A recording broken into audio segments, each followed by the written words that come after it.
Dear students, मेरे प्यारे विद्यार्थियों, आपका हमारे YouTube channel all in one पर हार्दिक स्वागत एवं अभिनंदन।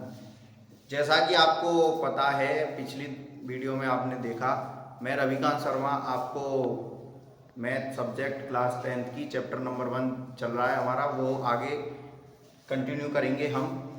आपने पीछे की 2 वीडियो में अच्छा रेस्पॉन्स दिया, हमारे लिए बहुत ही अच्छी बात है।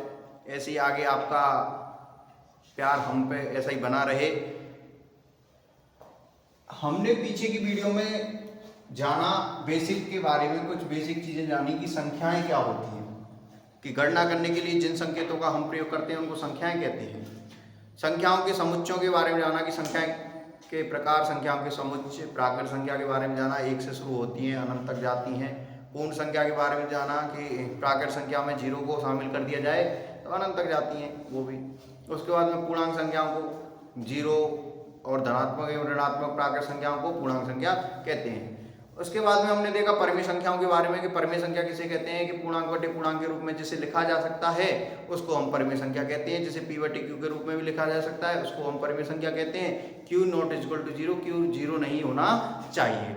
हमने अपरिमेय संख्या के बारे में पढ़ा कि अपरिमेय संख्या किसे कहते हैं। अपरिमेय संख्या जिसे पूर्णांक बटे पूर्णांक के रूप में नहीं लिख सकते उसको अपरिमेय संख्या कहते हैं। उसके बाद में हमने पढ़ा सम संख्या के बारे में कि जो संख्याएं 2 से पूर्णतः विभाजित हो जाएं उनको हम सम संख्या कहते हैं। जैसे हमने एग्जाम्पल लिया, 2 से विभाजित होने वाली 2, 4, 6, 8, 10, 12 ऐसी आगे तक चलती जाएंगी। उसके बाद में हमने देखा विषम संख्या किसे कहते हैं, ऑड नंबर किसे कहेंगे, जिस वे संख्याएं जिनमें 2 से पूर्णतः विभाजित ना हो, 2 से पूर्णतः विभाजित ना हो, वे संख्याएं विषम संख्या कहलाती हैं। वे संख्याएं विषम संख्याएं कहलाती हैं। जैसे 3, 5, 7, 9, 11 इस तरीके से आगे तक की जितनी भी संख्याएं होंगी वो हमारी क्या कहलाएंगी, विषम संख्याएं कहलाएंगी। इसके बाद में हमने भाज्य संख्याओं के बारे में पढ़ा कि जिनके कम से कम 3 गुणनखंड हो, कम से कम 3 गुणनखंड हो उनको हम भाज्य संख्याएं कहते हैं। जो वे एक से बड़ी वे प्राकृत संख्याएं जिनमें एक एवं स्वयं के अलावा किसी अन्य प्राकृत संख्या का पूर्ण विभाजित हो, अन्य प्राकृत संख्या से पूर्ण विभाजित हो, अन्य प्राकृत संख्या से पूर्ण विभाजित हो, एक व स्वयं के अलावा अन्य प्राकृत संख्या से पूर्ण विभाजित हो उनको हम भाज्य संख्या कहते हैं। ये हमने पढ़ा था। अभाज्य संख्या किसे कहते हैं, जिनके केवल 2 गुणनखंड होते हैं, एक तो एक और एक वह स्वयं खुद संख्या। तो अभाज्य संख्याएं एक से बड़ी वे प्राकृत संख्याएं जिनमें अन्य किसी प्राकृत संख्या से पूर्णतः विभाजित नहीं हो तो उसको हम अभाज्य संख्या कहेंगे। उनके केवल 2 गुणनखंड होते हैं, ये हमने देखा। अभाज्य संख्या, सम संख्या, विषम संख्या। आज हम पढ़ेंगे मेरे प्यारे विद्यार्थियों अभाज्य गुणनखंड के बारे में। अभाज्य गुणनखंड के बारे में पढ़ेंगे आज हम। अभाज्य गुणनखंड जैसा कि आपको नाम से ज्ञात हो रहा है, अभाज्य गुणनखंड, जैसा कि आपको पता है कि गुणनखंड, तो गुणनखंड में तो भाज्य संख्या भी शामिल होती है और अभाज्य संख्या भी शामिल होती है। जैसे हमने निकाला 6 के अगर हम गुणनखंड निकालें, हम कहें केवल गुणनखंड, तो 6 के गुणनखंड जो होंगे इसमें जिस संख्या का भाग जा रहा होगा वही इसके गुणनखंड होंगे। जैसे 1 का भाग देंगे कितनी बार जाएगा, 6 बार जाएगा। 2 का भाग देंगे तो कितनी बार जाएगा, 3 बार जाएगा। और 3 का 2 बार जाएगा। तो इसको यहाँ से संख्या वापस से रिपीट होने लगी तो इसको तो हम नहीं लेंगे। तो इसका मतलब इसके जो गुणनखंड हुए वो हो गए 1, 2, 3, 6। और गुणनखंड में भाज्य संख्या जैसा कि मैंने बताया और अभाज्य संख्या दोनों बताई कि भाज्य संख्याएं जिनके केवल कम से कम 3 गुणनखंड हो और अभाज्य संख्या केवल उनके 2 गुणनखंड हो। तो देखो यहाँ 6 के तो गुणनखंड 1, 2, 3, 4 हो गए। तो इस प्रकार से ये संख्याएं तो इसमें तो गुणनखंड में तो भाज्य भी शामिल होंगी और अभाज्य भी शामिल होंगी। लेकिन जैसा कि आपको अभाज्य गुणनखंड में केवल हमें भाज्य संख्याओं का अभाज्य गुणनखंड निकालने के लिए उनमें केवल अभाज्य संख्याओं से विभाजित करना पड़ेगा। जैसे हमने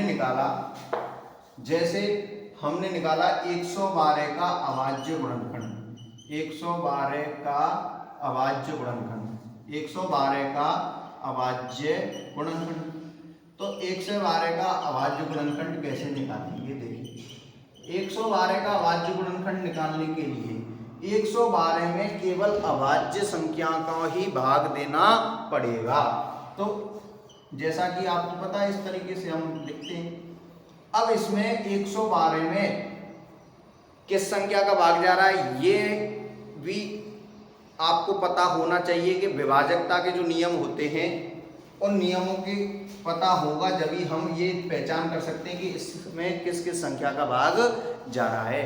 अगर आपको पता है तो बहुत अच्छी बात है, नहीं तो हम विभाजकता के नियमों की एक अलग से वीडियो बनाकर और आपके लिए प्रोवाइड करा देंगे। तो इसमें हमने विभाजकता के नियम में आता है कि जिस इकाई का अंक 0, 2, 4, 6, 8, इकाई का अंक 0, 2, 4, 6, 8 हो तो वह संख्या 2 से पूर्णतः विभाजित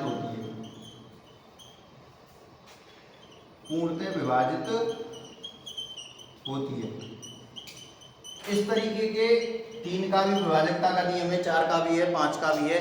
इस तरीके से हम आगे भी विभाजकता के नियमों की एक अलग से वीडियो बनाएंगे और उसको आपके लिए प्रोवाइड हमारे YouTube चैनल पर करवा देंगे।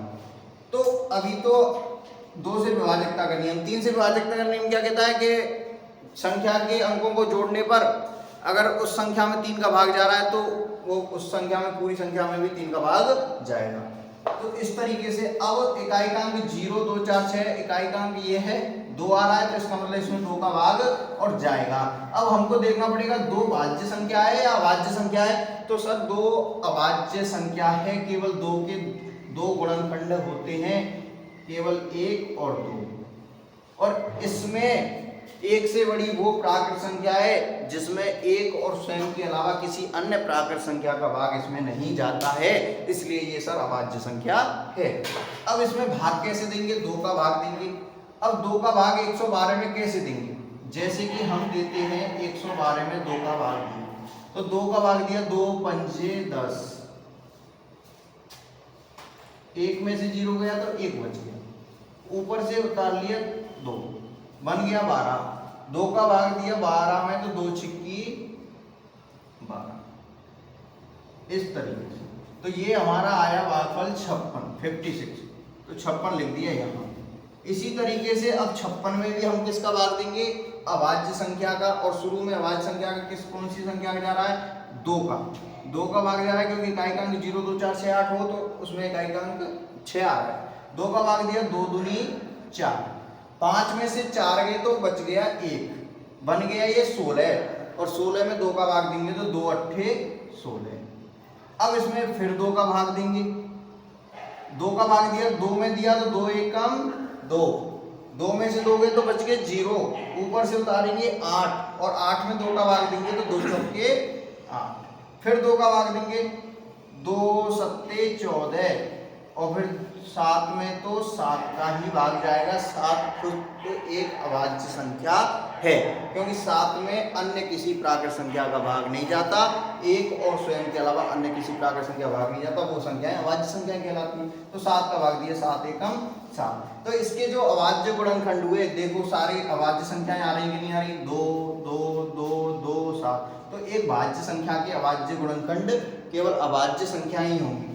तो इसके अभाज्य गुणनखंड हो जाएंगे 2 गुणा 2 गुणा 2 गुणा 2 गुणा 7। अब इसको देखो 2 कितनी बार आ रहा है? 1, 2, 3, 4। 2 जितनी बार आएगा उसके ऊपर उसी घात लगा देंगे, 2 की पावर 4 और बटे 7। ठीक है बेटा? तो ये तो हो गए अभाज्य गुणनखंड। ऐसे ही हम एक और निकाल के दिखाते हैं आपके लिए अभाज्य गुणनखंड। तो आपको समझ में आया अवाच्य गुणनखंड? नहीं समझ में आए तो कमेंट में बता देना, हम दोबारा से अगली वीडियो में आपको दोबारा से समझा देंगे। कोई भी समस्या हुआ करे कमेंट के माध्यम से हमको बता दिया करें, जिससे क्या है हम आगे आपको समझा दिया करेंगे। जैसे हमने आगे निकाला 52 का अवाच्य गुणनखंड,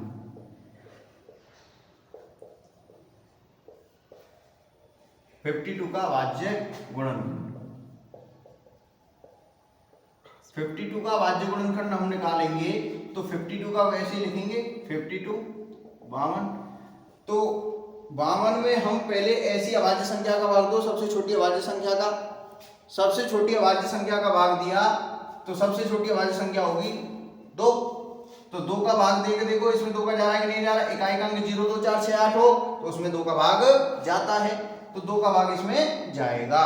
तो 2 का भाग देगा, अभी मैंने दे के बताया था इस तरीके से 2 दूनी 4, 5 में से 4 गए तो 1 बच गया, ऊपर से उतारा 2 बन गया 12, 2 छिक्की 12, तो कितनी बार गया 26 बार, 26 बार। तो 2 का भाग इसमें दिया तो कितना आएगा 26। इसी प्रकार से फिर 2 का देंगे, 2 एकम 2, 2 तिया 6।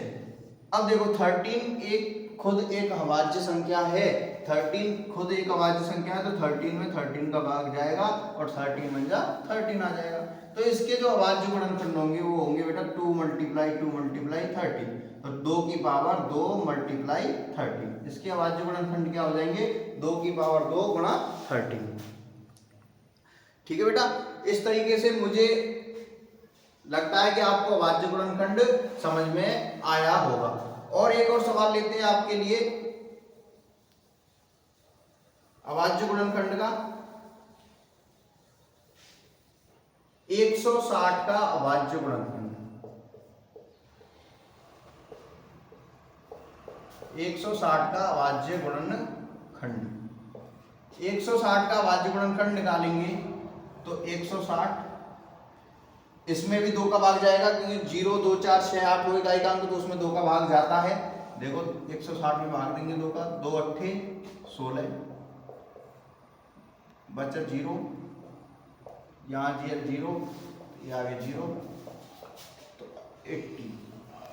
अब 2 का फिर देंगे, 2 चौके 8 40 बार जाएगा, फिर 2 का देंगे 2 दूनी 4 20 बार जाएगा, फिर 2 का देंगे 10 बार जाएगा, फिर 2 का देंगे तो 5 बार जाएगा, और फिर 5 का 5 बन जा 5।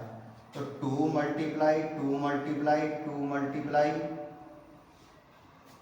2 मल्टीप्लाई 2 मल्टीप्लाई 5। तो इस तरीके से 2 की पावर कितने हो गए 1 2 3 4 5, 2 की पावर 5 मल्टीप्लाई 5। ये इसके अभाज्य गुणनखंड होंगे, दोनों अभाज्य गुणनखंड। इस तरीके से हम अभाज्य गुणनखंडों को निकालेंगे। आगे देखिए, आगे प्रमेय,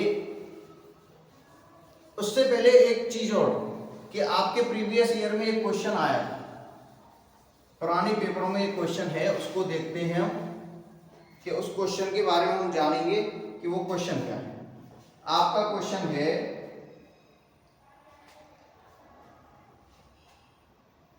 196 के अभाज्य गुणनखंडों के 196 के अभाज्य गुणनखंडों के घातों का योगफल ज्ञात कीजिए। योगफल ज्ञात कीजिए। 196 के अभाज्य गुणनखंडों के घातों का योगफल क्या होगा। ये 2018 और 2023 दोनों ईयर में ये क्वेश्चन आया हुआ है। ऑप्शन दे रखा है आपको, ए नंबर का ऑप्शन दे रखा है आपको 1, बी नंबर का दे रखा है 2, सी नंबर का दे रखा है 4 और डी नंबर का दे रखा है 6। अब इसके अभाज्य गुणनखंड निकालेंगे। पहले बहुत ही आसान सवाल, इसको समझेंगे हम। तो 196 196 के क्या निकालेंगे, अभाज्य गुणनखंड। अभाज्य गुणनखंड निकालो तो मैंने अभी बताया कि इकाई का अंक 0 2 4 6 8 हो तो उस संख्या में 2 का भाग जाता है, तो इसमें सीधा सीधा 2 का भाग जा रहा है, तो 2 का भाग दिया तो 2, अब तो सीख गए होंगे सीधा सीधा भाग देना कि 19 में भाग देंगे तो 2 नाम 18 और 19 में से 18 गए तो बच गया 1 और ये बन गया 16 और 2 8 16। ठीक है। अब बेटा 98 में 2 का भाग देंगे, फिर 2 का दिया तो 2 चौके 8, 9 में से 8 के 1 बच गया, 2 नाम 18।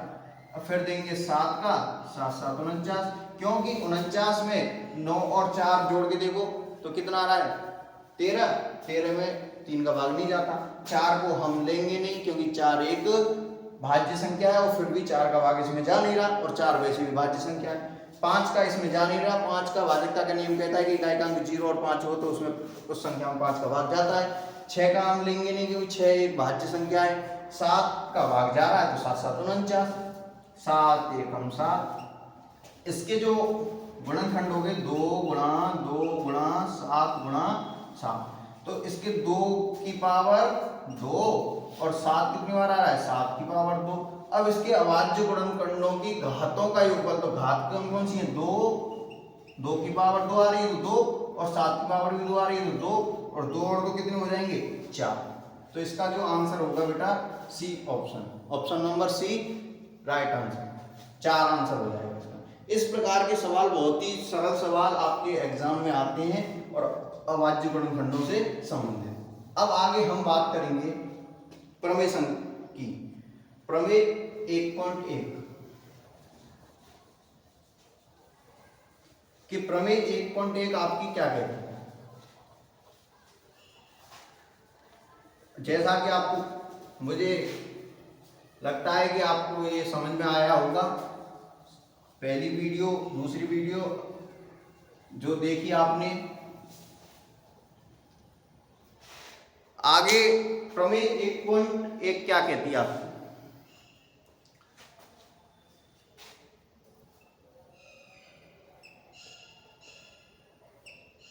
प्रमेय 1.1, तो प्रमेय 1.1 है अंकगणित की आधारभूत प्रमेय। अंकगणित की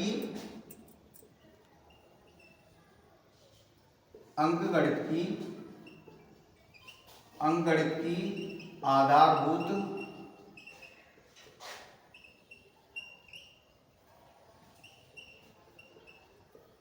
प्रमेय।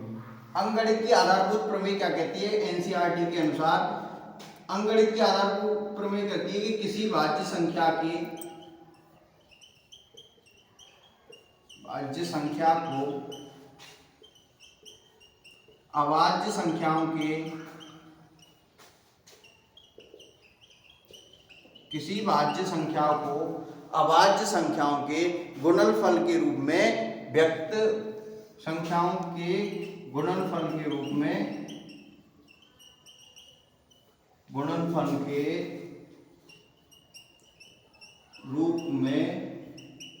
व्यक्त या गुणनखंडित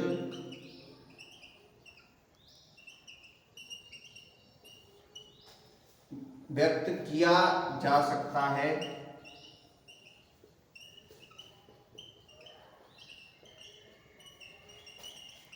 गुणनफल के रूप में व्यक्त किया जा सकता है तथा यह गुणनखंड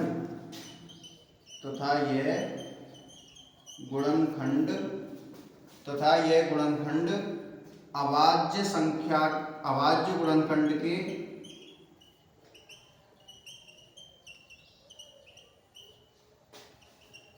आने वाले क्रम के बिना